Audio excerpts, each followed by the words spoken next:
As you can see, an absolutely fabulous and good day to you guys, and I'm very much excited to share my thoughts with you about the 2017 model of the Panamera 4e Hybrid. Now you can probably see that the car is pretty dirty, and believe it or not, in this case it is actually pretty good because I've driven with this car for over 2,000 kilometers in less than a week time, and during casual press events journalists get the car for a couple of hours or for a day and then need to form their opinion, which is actually not that good if you are really considering the car. So if you're in the market for this particular car and you're thinking about buying one, stay tuned. But also, if you're one of my casual audience, or if you are here for entertainment, or I would say one of the purists, because my channel is usually about the Nürburgring. In fact, we're standing inside the racetrack right now. Over there is the Nürburgring gantry and the main straight.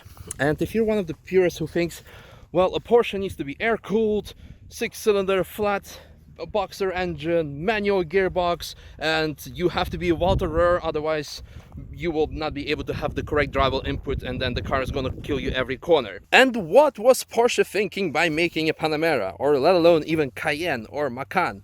Well, if you're one of those guys, I hope I'll be able to change your opinion. So let's get started, and immediately one more thing: if you're new to this channel, of course, make sure to subscribe, like, and share if you're gonna like what you're gonna see. But another thing, let's be honest, the YouTube car review world is oversaturated with over-positive reviews where nobody mentions any negativity. So let's start off with a couple of things that I don't particularly like about this car, but maybe that wouldn't be a big issue for you. Starting with the spoiler. It is fabulous, it is amazing, but you have no idea how sad it makes that you cannot order the spoiler that you would get on a turbo model, which is like the Transformer one that flips open, and just make it an extra option because that thing is so awesome. Next thing, we have here the gas tank, the gas tank cover. Now to open it, you just open the door and press the button, and that should be it, and then it will be open. There you go, it's open. On the other side, we have the cover for the plug-in hybrid, for the plug. Now, for that, we do not have a button. And when I had the car for the very first time and I was about to recharge it, I was standing there literally half an hour figuring out, and my friends were around me and they're like, dude, maybe you should Google it, how to open it, because it cannot be that difficult. There should be a button, or you should be doing something else. Now, in fact, as you can see by the movement of my hand, I'm applying quite some pressure on it. Well, you really need to stamp on it. And I thought maybe it's some particular model defect, but actually I checked out some other car reviews and it is actually a casual thing. So Porsche, when you're gonna make a restyling version of the Panamera, maybe consider making a button, because this is, yeah, it's something strange. I guess that's it, simple as that. Plug it in and be done with it. Just simple as that. There was no struggle at all. Oh, come on, we thought it was more complicated than this. We definitely did not have to Google how to open a hatch. It's fine. That definitely didn't happen. While we are still outside, let me talk to you about the good things that I like. First of all, the appearance, the styling.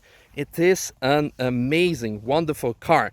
And especially Porsche done a good job by transforming this car from the first generation Panamera, because the first gen had kind of a extra butt, what a lot of people didn't like.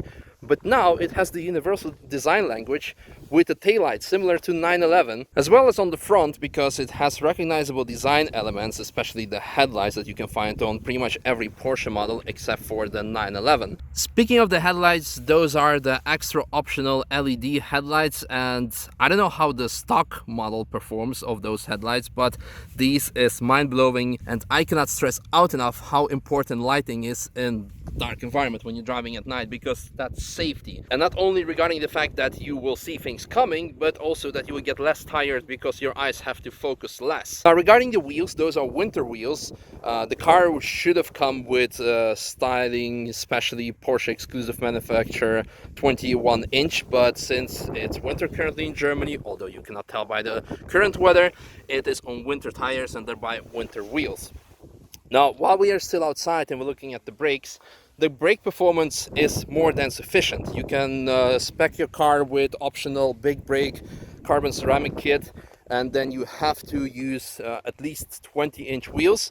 and then you have a 10 piston massive, again, big brake kit. But yeah, it almost cost 9,000 euros, and after driving this car for over 2,000 kilometers in various conditions with 4 people quite often in the car fully loaded, I cannot say that I would like to have a bigger brake kit. When you want to take your Panamera out on a track, something that I really wanted to, but again, it's on winter tires, then maybe you want to spec it, or just because you simply don't care and want to have the best of the best. But if you would maybe go for a Porsche Panamera Turbo E-Hybrid version with 680 horsepower, this is something that you might want to opt, the big brake kit, and then you would get also the amazing spoiler. Final thing on outside appearance, the color. Porsche enthusiasts already know it. It's chalk or crayon or Kreide in German, or probably mail in Russian, or however you want to call it. And it is amazing. It's perfect. You can find the same color on 911 models, on GT models, GT2 RS, GT3 RS, but this color suits this car as well in particular because it's not casual, but it's still kind of, how should I say, makes the car subtle. So if you are in a country where a culture is mainly not to overcompensate, not to piss off your neighbor by having an exotic car on at your garage, then this is something you definitely should opt. Yeah, Holland, I'm looking at you. But no, on a serious note, this is perfect. It's subtle and special at the same time. Now, and finally, the back wheels, or to be more precise, the rear wheel steering. Something that's very difficult to pronounce for a non-native English speaker, but something that's very easy to witness, to feel, to experience once you drive the car. In corners, the stability and handling are pretty much unmatched. But something that's completely blew my mind and mind of everybody else is that actually the car is pretty big. It does not look big because thanks to the amazing work of the designers, but it is big. After all, it's a sedan, or a saloon, or limousine, how you call it in German. It's big, and thereby the handling or turning radius should be massive. But no, because of these things, I mean, even if it would be costing like close to 10,000 euros, definitely get it, but only 2,000 euros, and I will get more into detail later on the prices of specifications and what you should get. This is mind-blowing feature, and thank you whoever invented it, and absolutely get it. And I'm actually pretty sure if you want to get this car second hand, most of the cars have been spec'd with the rear steering option. Final thing in the back regarding outside appearance, the exhaust. This is sport optional exhaust, and it is actually, it's great. I mean, when you put the valve open or you put it in sport or sport plus mode, it sounds like a Porsche, even like a Porsche Turbo, referring to the 911.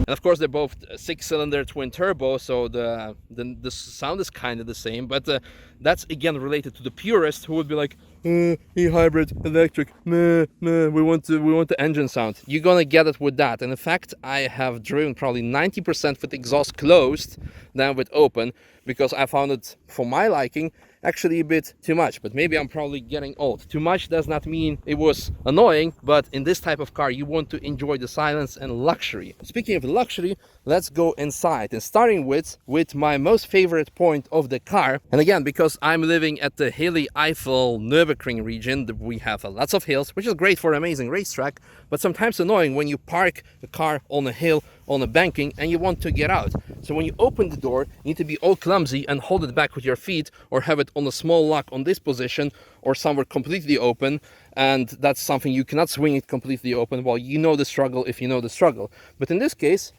it comes with just hydraulic stops, so you can actually move it slightly, move it in any position you want, and the car would stay open. And once you want to have the door closed, just a slight push, and ta-da, that's it. That's absolutely amazing, fabulous. These little things make the life so much more bearable and make you enjoy the car so much more. Now, before we get in, let me show you those seats. Those are optional sport seats, so you can spec the car with comfort or sport seats. The comfort seats, I believe, 14-way adjustable. Sport seats are 18-way adjustable. More adjustments than you would ever need, probably. Now, important thing with seats, and for new audience, I must say that I'm quite a nagger when it comes to the seat comfort, to the seats, because I have pretty sensitive back, is when you when you either choose between sport seats, then you sacrifice the comfort for your back or for just in general comfort, or when you opt for comfort seats, then you sacrifice the stability in corners. What, for some reason, this is literally the first type of seat that has totally nailed both. I had zero issues when we would go through the twisty roads in the Eifel region, and we did in one day almost 2,000 kilometers. And there's actually a whole video about it, which you can click up here, with 4 people in the car, and none of us felt uncomfortable, whether people who were sitting in the back or in the front or people who were swapping. It was absolutely great. So Porsche, massive thumbs up. So if you're thinking of getting sports seats, do not be discouraged because they're massively comfortable. However, one thing, the casual comfort seats, you can have a massage function, something that you cannot have on a sports seat. So if you really want to have a massage function, then you probably should go for the casual version. Now, is everything absolutely perfect? Well, there are some imperfections, and let me start off with a thing that a lot of reviewers have complained about, are actually the fingerprints that you leave on the piano black interior, on the buttons and on the touchscreen. To be honest, until I have watched all the review videos, so I would see like what people pay attention to and what people did not cover in their review, I was not bothered at all. Right now we are filming with higher exposure camera, so it will like show the blacks a bit more vivid, and we are in a direct sunlight. Yes, you see it, but up until then, up until after driving a week, I did not notice it at all. So when you turn it on especially, then there is actually no fingerprints noticeable at all. So everyone who's complaining about it are a bit trying to be funny, but then again, I can understand that it could be an issue for some people. So again, for me personally, this is absolutely a non-apparent issue. Unless you really point me at it, I will see, well, yeah, obviously you leave fingerprints, but you do not really see it. But what do I kind of like less about this car? Starting with the air vent, which is, well, it has to be actuated by starting the car first of all, which is not a big issue. But speaking of starting the car, one of the also minor things is, where do I put the key? Because I have the key in my pocket right now, and usually, well, in the previous models you would stick it in here and twist it. Also in the current GT models, in the previous Panamera you would stick it in also as well, but now there is no apparent key holder, so you either keep it in your pocket or put it maybe here, but it's, as you can see, it's like not really fixed, it's still loose in there, so that's not the perfect solution. But going back to this, it's actually the climate control setting. So you go here, and what's this? Actually, the first time you get in the car, you have no idea what it is, but it's actually a central ventilation that you can turn on by a twist of a button.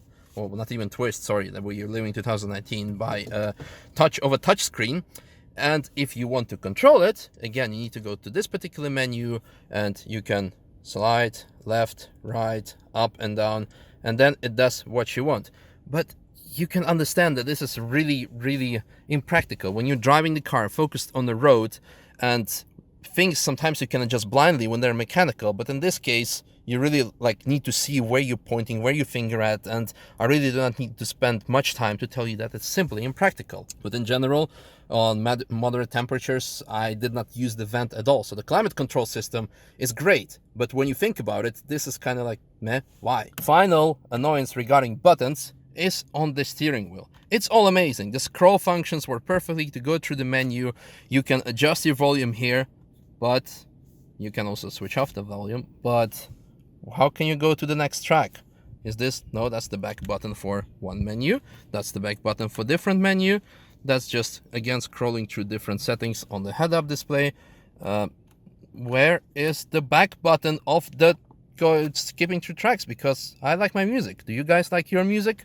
Well, there is this button here, which is just a ruby-shaped button. And then when you press it, actually, in my case, it's already activated. When you keep it pressed, it asks, do you want to configure a steering wheel button? Would you like to assign a function? Yeah, I'd like to assign a function, sure. And then you get the option to, well, lots of different options. But here is next track, which is now assigned to, but yeah, also previous track. But you cannot choose both, obviously, because it's only one button. So you can assign the next track, and then you're skipping through your favorite playlist and go, oh, okay, skip. And then you hear the song, but you're still in the skipping mode. And you're like, oh shit, I need to go back. yeah, good luck with that. There is no back button. So then you have to go all the way to, where is it? The media. And then you would go to, well, to actual manually going back. Which is just like, yeah, I don't know. Maybe, again, maybe I'm stupid and I haven't figured out. Maybe there is a button. But then again, this button should be apparent that you don't need to look for it. So that's my point of annoyance. And then a final thing is actually, dear Porsche, the cup holders. These are great, amazing. You can fit a big bottle of Arizona iced tea in it, but I would think that I would sacrifice my comfort in terms of, well, because there would be a bottle here. No, I wouldn't, but the passenger would, because there would be a massive bottle here. And I'm referring to the best, absolutely best invention that I have praised multiple times regarding cup holders in the 911, in the Cayman. You have here a nice strip and you pop it out, and you can also close it nicely, and then you have two nice cup holders for you and the passenger that you can adjust in multiple ways. But they got rid of it in the 992 model. They got rid of it here, and it's like, it's a nice, like, all multifunctional that you can raise it and close it and whatnot. But bring this back. And actually, the final thing that's kind of like, I would say, non-ergonomic or counterintuitive is the gear selector. And so this is the button, but you need to press it up and not to the front actually. So what happens is, when you're used to the casual cars, you either don't have to press anything at all, or when we talk about even 911, you have a thumb button that you press to select the gear lever, or DSG. You kind of press it, and then it's also, you pull it, so it's intuitive. But here, when you grab it, you kind of need to like push it up and pull it. So it's kind of, it does not feel right. And you have to get used to it. And the first time when I got in the car, I'm like, how do I do this? I push it up, and yeah, it's counterintuitive. That's all I have to say. That's it regarding the negativities, because for the rest, we're gonna start now with the mind-blowing, amazing things. Because I can go on details, but comfort, I already told you, the seats are unmatched. I have not experienced this type of seats in any other car.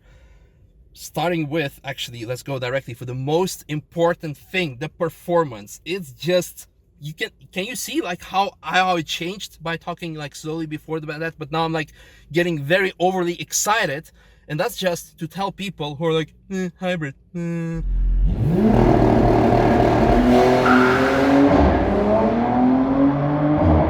No, hybrid is the best possible thing that Porsche could have done. And the sales actually show it, because roughly 62% of the cars that are being sold are actually hybrid. And I understand why, because the performance, it's still there. It's 462 horsepower. It's almost as much as the first Panamera Turbo. It's even more, I think, than the first Cayenne Turbo. So it is, seriously, at no point I had the feeling, I'd like to have like 50 more horsepower or 100 or 200. No, I was thinking like, oh, should I ask for a Panamera Turbo maybe? Because maybe the e-hybrid for me as a real petrol head is meh. But no, it is simply amazing. Going into less apparent benefits of driving a hybrid. First of all, the reason probably why actual people would consider buying this car instead of nagging why it's an e-hybrid, but people who would actually buy this car, they would go for one main reason probably, are because of tax advantages. So because this car is placed in the A+ energy level range in Germany or some other, you gonna get a lot of tax and probably maybe even insurance advantages, or maybe you can even mobility advantages, because you can get to different parts of cities, because lots of governments have started banning diesels in the big cities, and with electric you can do whatever you want. So lots of benefits because it's a hybrid. Point one. Point two that I have experienced, and why I absolutely loved it, is because in the morning you can just go in the electric mode without pissing off people, waking up all your neighbors, cruise out of town, and then turn on the internal combustion engine. That's absolutely perfect. Or again, also when you have a small garage or a garage of your own, you can go out in electric mode without gassing the whole building.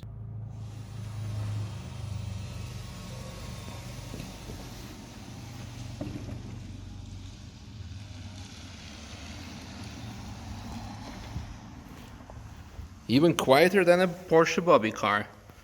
The same goes for driving the car back in. You can do it in electric mode and have well, stench-free exhaust. Yeah, of course, we're petrol heads, we love the smell of petrol. No, this is fabulous. And the final thing, when you think of it, this car is equipped with energy recuperation system. So when you go on the brakes, instead of going on the brakes with the brake calipers first, it will engage the energy recuperation system, which will slow you down and get that energy back into the battery.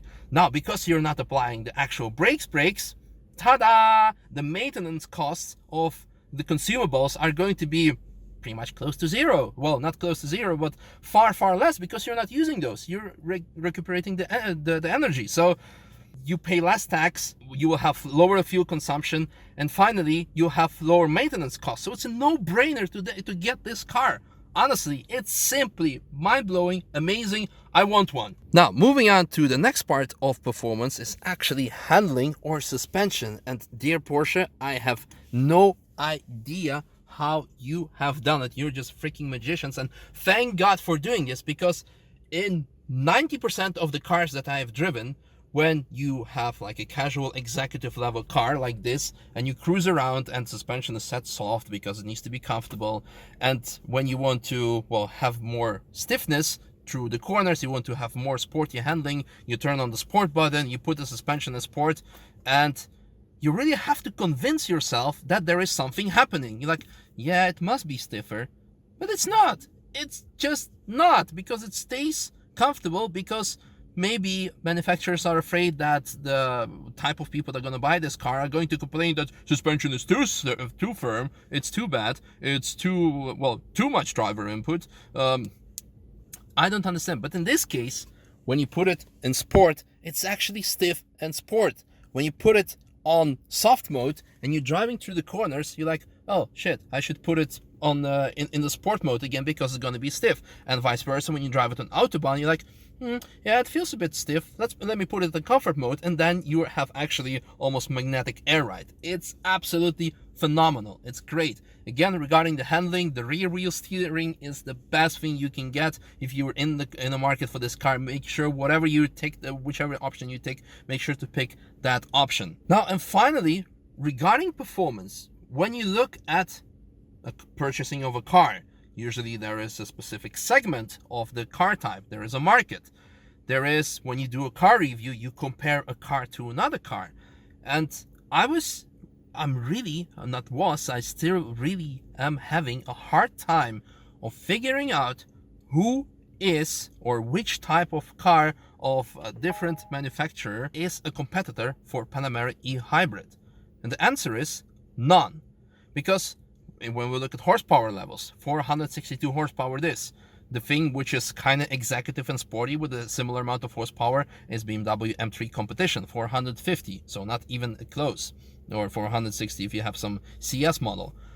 But it's not a hybrid, so you don't get tax benefits. You don't get the benefits that you get with the electric car. So it's a completely different thing. Plug-in hybrids are usually completely low entry-level horsepower model. So again, if we would talk about BMW, that would be 520e plug-in hybrid with 200 horsepower, and yeah, great, you get the benefits, but you don't get the horsepower. You don't get, well, you probably get like the all-wheel drive, but not the same type of performance. The same like the car that would come close to this, that I saw was for I think Mercedes 560e, which is also plug-in hybrid, and it has similar amount of horsepower, which is 450ish, 460, similar to this car, but it's in the S-Class. And you're never gonna make me believe that an S-Class could be sporty. Even if it's gonna be an AMG, it's still going to be soft and not as handling. But this, when you get in this car, it sounds like a Porsche, it handles like a Porsche, it performs like a Porsche, it blows your mind like a Porsche, it makes people look at you like, oh my god, you made it in life because you're driving a Porsche. Same goes for Mercedes, of course, as well. But man, honestly, there is no comparison. Of course, it has its own price as well, starting from 109,000 euros, including tax in Germany. This particular option, with all the options on it, is 167, almost 60,000 euros more. And let's go through the options while we're here. The most costly ones are actually, well, the paint, which you should get, because I did not mention another important aspect of it is when the car gets dirty, you do not really see it. But if you would have a fancy color, you would see it. The headlights, yep, get it. Then you have leather interior, the interior color options, the piano black, all kinds of things. The most costly one here, however, are actually the wheels, which are not here. No, okay, the sport design package is the most costly, but the wheels are not here because they're replaced by the winter wheels. Very important one, since I already mentioned the sound. Bose's surround sound system, which is an option of almost 1,500 euros. There is an option of even a more high quality version, high quality, I guess, because it's more expensive, I believe, like over 5 or even close to 8,000. Significant amount of money of Burmeister, and this is, yeah, I cannot compare both, but I can say that this Bose sound system, it's great. It's amazing. I have no complaints.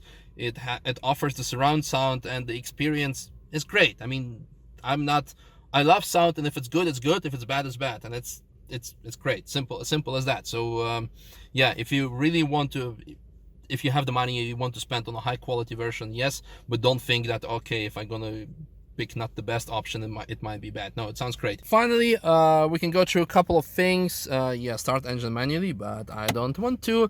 I just gonna turn the ignition on and show you a couple of screens that you have here. The GPS, which is actually very handy. Yeah, it's an e-power, very handy. You can have the GPS on, what I usually do. Then all the data.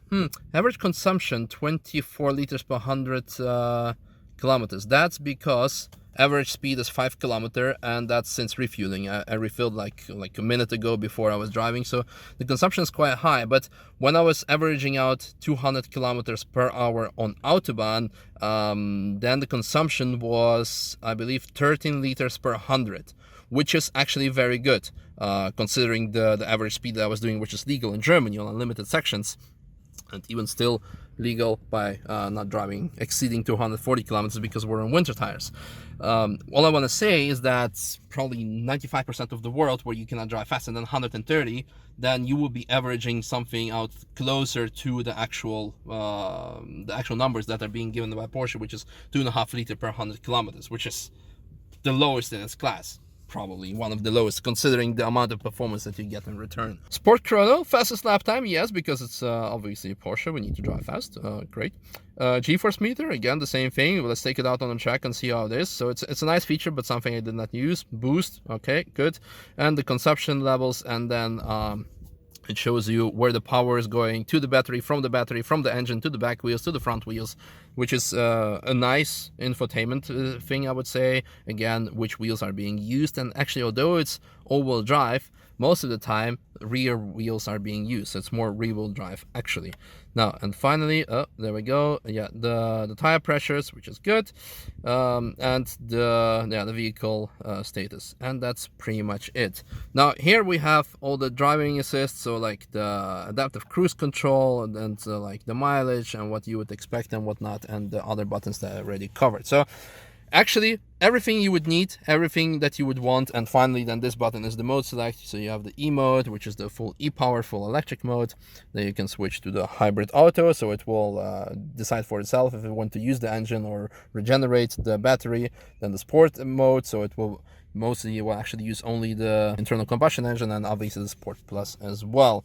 And finally, when you click on the hybrid button, and yeah, let me close the door before everyone gonna complain. Oh, there you see, it's like it's making you see fingerprints. Yeah, when indirect sunlight with when you shooting with a higher exposure with your camera. But anyway, you can change the way the battery or the vehicle behaves itself. You can have full of the hybrid auto, the e-hold, so it will hold the charge and you can charge up. So the battery, it will use actually more of recuperation system, so it will slow down itself. When you let go of the accelerator, it will break down more to recuperate the energy. Now, the final thing regarding the infotainment system, it is purely great, apart from the fact again that you have to use, well, operate the track control through the system, because you can only assign one function to this button and operate the climate control system through here. Apart from that, it's probably one of the best, if not the best, systems that I have experienced in its class, because, well, you have multiple options which are very apparent. There is nothing that would just like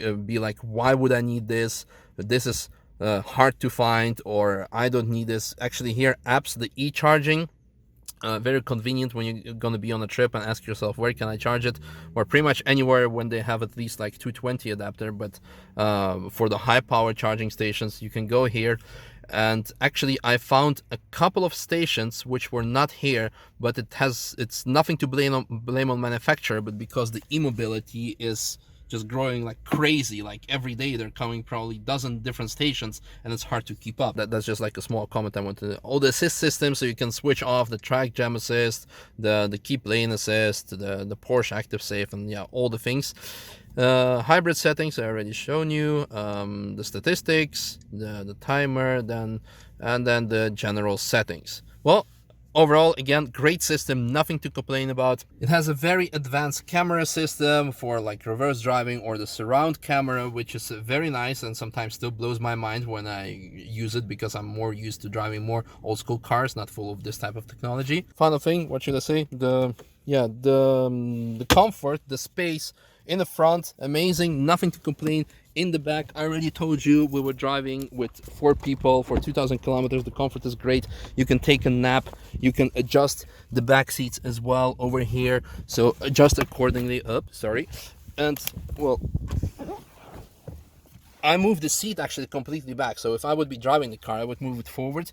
But the seat is moved to the back for accessibility. It moves itself back when you enter the car, and once you close the door, the seat will move forward. And even now, with the seat being in access comfort mode, me being 1.83 m, perfect space, more than I would wish for, and obviously I would have a lot more space.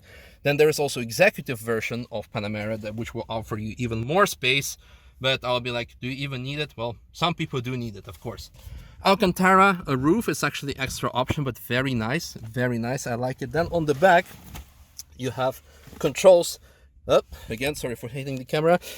Now again, the vent that you would operate through this, but since you're not focused on driving here, it's not a bad thing. But then when you focus on driving, you don't want to be looking for the exact setting of the vent. Actually, I'll be completely honest with you, this is the first time I'm sitting in the back and doing here anything. So again, seats come with also the heating and the ventilation, so it's great. Ooh, that feels very nice, I must say. It's very good. Yeah, you can also check the navigation, but it will only tell you, oh, why would I be going to Manta Racing? Well, check out one of the previous videos that I published, or one of the future one, about the GT4 Club Sport. Yeah, no, it has all you would need. You can also skip through the media. So if you're on the back and you want to operate the entertainment system, you can do it. So again, perfect. Also additional like climate control settings, so you have the vent blowing from here, which is nice. You can hang your coat, you can turn on the lights. So again, regarding the space, the passenger comfort, this is perfect and amazing. Then in the back, let's see if this works. No, I had the car stationary for too long. So usually the sensor works, but when you do not do anything with the car for a while, then you need to actually use the handle. But otherwise, you do like this and the trunk will open. Regarding trunk space, it's big. It's really big. Again, when we went with 4 people on a trip, we had actually lots and lots of space. You can also fold back the back seats, and you'll have a bit of more space here. So there we go. It's pretty easy to do so. Ta-da! Well, you would need to move a bit forward. But the other one should work actually. So let me quickly demonstrate it with one simple push of the button. There we go. Ta-da! It's folded back nicely. Then you have additional space. If you would buy this car for additional space, you should definitely consider Sport Turismo, and I hope I will be able to review the Sport Turismo as my next car. But honestly, it offers more than enough space for its class.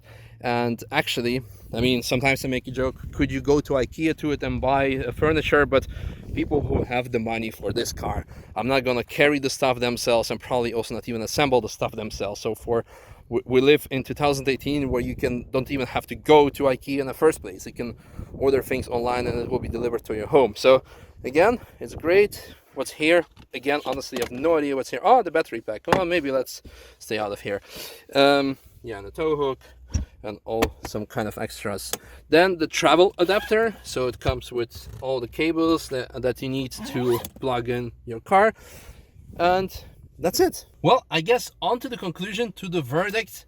This is by far one of the best, no, it's probably the best car for everyday use that I have driven. It has all I want. It has the space, the luxury, the comfort, the performance, the looks, you name it. It's simply great. Of course, it has a couple of imperfections I have mentioned, but which car doesn't? And again, different type of cars you would sacrifice on bigger aspects of the car to have something else. So when you have comfort, you will not have the handling. When you have the handling, you will feel like you're in a race car, you don't have the comfort, etc. But here everything stands out. It's absolutely great. An e-hybrid, I mean, guys, if you're still screaming that the Porsche should be air cooled, like, yeah, just go and buy one. And if you cannot, then continue screaming, but nobody will hear you because, well, sorry to tell you the truth. And I hope I told you also the truth regarding this car, and I hope I convince people to either buy one or at least to go to a dealer and see how it feels like to go for a test drive, because again, this is something you need to experience. It's awesome. And for the rest, I hope that you enjoyed the video, and if you also want to see different type of content, not just car reviews, because usually I'm not at the Nürburgring, I'm on the Nürburgring.